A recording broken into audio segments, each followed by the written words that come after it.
Assalamualaikum dan salam Sarawakku sayang. Buletin Ukas edisi petang 1 April 2020 bersama saya, Lia Amira Anwarigos. Memulakan buletin edisi petang dengan tinjauan operasi disinfeksi di Masjid Bahagian Kuching. Ketua Menteri Sarawak, Datuk Petinggi Dr. Abang Abdul Rahman Zohari Tun Datuk Abang Openg meluangkan masa kira-kira 30 minit melakukan tinjauan operasi pembersihan dan semburan nyah kuman di Masjid Bahagian Kuching pada Rabu. Operasi disinfeksi tersebut dijalankan oleh DBKU dan turut disertai agensi lain termasuk Bomba dan Jabatan Kesihatan Negeri. Terdahulu, Ketua Menteri diberi taklimat oleh pihak Bomba mengenai operasi bagi membendung penularan wabak COVID-19. Berikut pula, Jawatankuasa Pengurusan Bencana Negeri Sarawak JPBNS terus mendapat sokongan daripada badan korporat dalam memerangi pandemik COVID-19. Ini termasuk sumbangan RM1 juta daripada Yayasan OBYU yang diserahkan kepada pengerusi JPBNS merangkap timbalan Ketua Menteri Sarawak Datuk Amar Douglas Ugah Embas pada Rabu. JPBNS turut menerima sumbangan berjumlah RM106,725 daripada asal Juruweda Sendirian Berhad selain RM200,000 dari Press Metal Bintulu Sendirian Berhad. Berita seterusnya.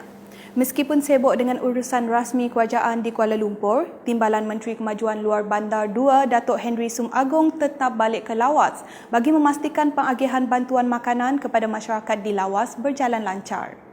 Jelasnya, seramai 4,742 isi rumah di kawasan Parlimen Lawas menerima sumbangan bantuan berupa makanan bagi meringankan beban yang ditanggung masyarakat di sepanjang Perintah Kawalan Pergerakan.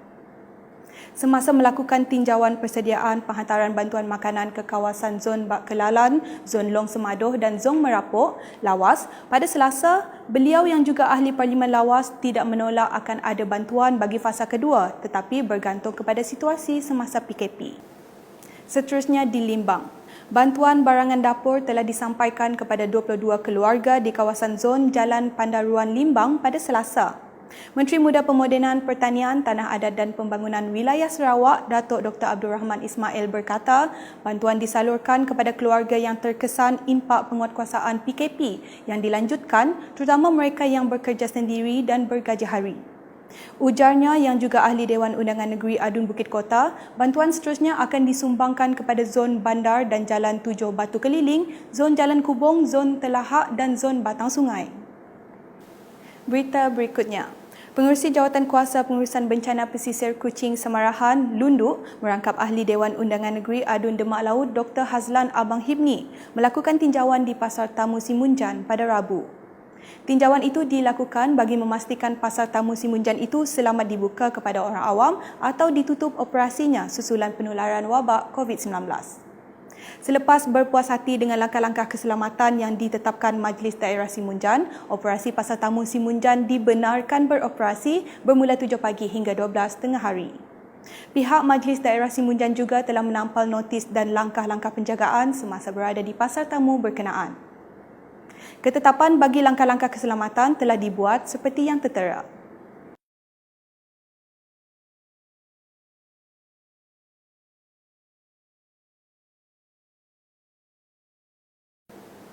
Manakala di Limbang pula, Pegawai Penguatkuasa Kementerian Perdagangan Dalam Negeri dan Hal Ehwal Pengguna, bahagian Limbang sangat berpuas hati semasa melakukan pemeriksaan dan pemantauan harga dan stok barangan di pasar, bangunan tamu serta premis perniagaan di sekitar daerah Limbang.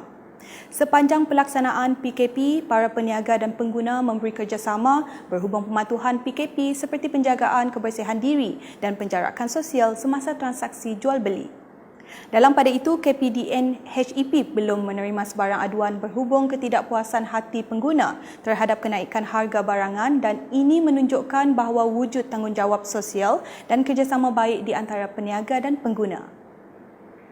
Berikut pula mengenai aktiviti-aktiviti yang berkaitan dengan pembalakan, industri perkilangan papan lapis dan kayu gergaji serta peladangan hutan dibenarkan beroperasi sepanjang tempoh PKP.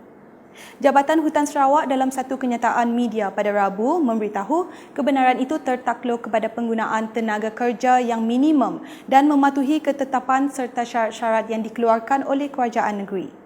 Kenyataan sama juga memberitahu kebenaran adalah diberikan kepada lori-lori untuk mengangkut balak ke kilang-kilang yang telah diluluskan untuk beroperasi oleh kerajaan termasuk di kawasan Samalaju dan Samajaya, dan removal pass RP akan dikeluarkan kepada muatan berkenaan oleh Jabatan Hutan Sarawak. Sementara itu, dalam kenyataan sama, kerajaan negeri juga telah bersetuju untuk memberi diskaun 30% terhadap annual land rent bagi tempoh pembayaran tahun 2020 kepada 43 pemegang lesen ladang hutan di Sarawak. Diharap insentif ini dapat untuk mengurangkan beban pihak syarikat dalam menghadapi tempoh kegawatan ini, di samping ianya boleh digunakan untuk membantu kebajikan pekerja masing-masing. Kerajaan negeri turut membenarkan ekspor kayu balak dilaksanakan seperti biasa dalam tempoh PKP. Namun, pengeksport mesti mematuhi arahan semasa yang dikeluarkan oleh Jawatankuasa Pengurusan Bencana Negeri Sarawak. Buletin UKAS hari ini diakhiri dengan video bacaan doa bagi menghindar wabak berjangkit. Sama-sama kita amalkan, semoga kita sentiasa dilindungi. بسم الله الرحمن الرحيم اللهم إني أعوذ بك من الجنون والجذام والبرص وسيء الأسقام. Ya Allah, sesungguhnya aku berlindung denganmu daripada penyakit gila, kusta, sopak dan sebarang jenis penyakit yang menggerunkan. Sekian Buletin UKAS edisi petang bersama saya Lia Amira dan kru penerbitan. Jaga diri anda, keluarga anda dan sentiasa berwaspada.